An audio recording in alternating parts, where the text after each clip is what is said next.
Voters in Iowa sounding off on President Biden's border crisis, saying they want to hear Republican candidates talk about it during tonight's debate on Fox. And a new Fox News poll finds that border and immigration security is one of the most important issues for voters, second only to the economy. Voters are also overwhelmingly concerned with Biden's handling of the border. Only 33% approve, 61% disapprove. Joining me now is Tennessee Congressman Andy Ogles. He is a member of the House Financial Services Committee. Congressman, good morning. Good morning. What do you want to hear tonight from that debate stage when it comes to the border? Americans, as you just heard, are very focused on border security, an issue which they say President Biden has failed them at. Well, when you look at the Biden administration, they've really failed us on every front, whether it's energy security, the southern border, our foreign policy with China.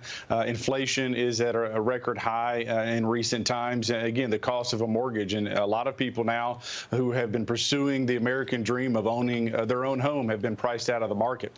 And so this administration is an abject failure. So really, as one of the candidates tonight, you can hit on any of those topics and, notch up some points on the board, if you will. But the reality is when you look at the polling numbers, as Trump has such a substantial lead, the question is who can have that breakout moment and try to make this a one-on-one race? Because right now in a crowded field, Trump is definitely the nominee. Yeah, the former president will not be on that debate stage, and this is the first chance that millions of Americans are going to be able to see these other candidates. And again, Iowa's 5 months away, so we've got a long way to go here, sir. Let's talk about Bidenomics.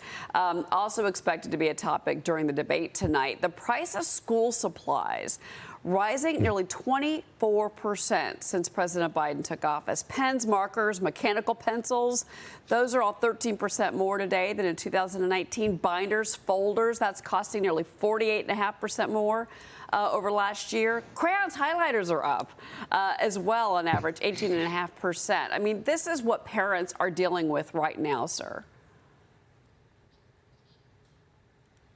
And let me bring in Adam Johnson. We've got some technical difficulties, but Bidenomics, I think we can say clearly, has not been helping these voters.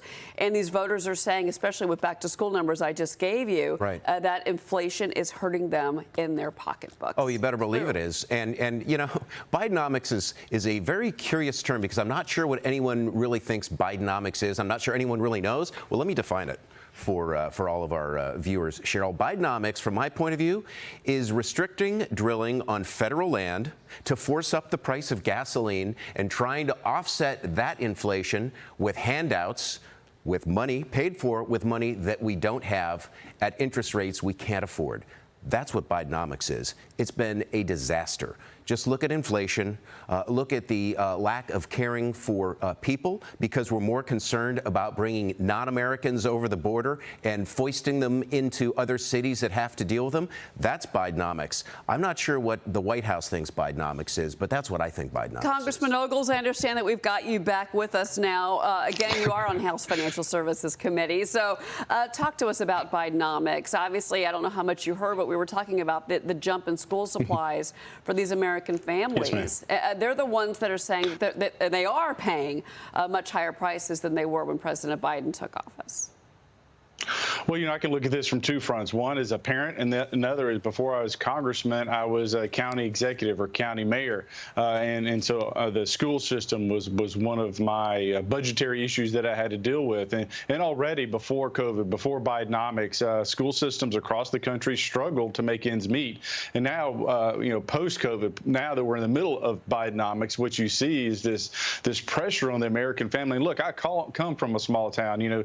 Jason Aldean's video was filmed here to try this in a small town. And so literally we epitomize what is working class America, and families are struggling.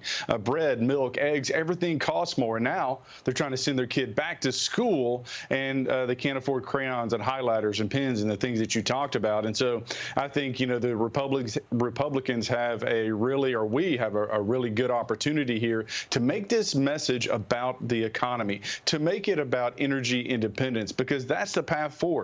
if you want to, bring down inflation, if you want to make it where people can pursue the American dream again, we have to be energy independent again and have a southern secure border. All of this wraps together and is commingled in a solution that is what the next president is going to have to deliver to the United States of America. And like I said, at the end of the day, people are going to vote with their pocketbooks. And right now they're struggling to even send their kids back to school. Well, and the numbers play that out. Real quick before you go, and I'm glad you brought up Jason Aldean's music video, because that is what is resonating with Americans all over the country, because they're saying that they want to go back to the values that they feel have been lost under this president.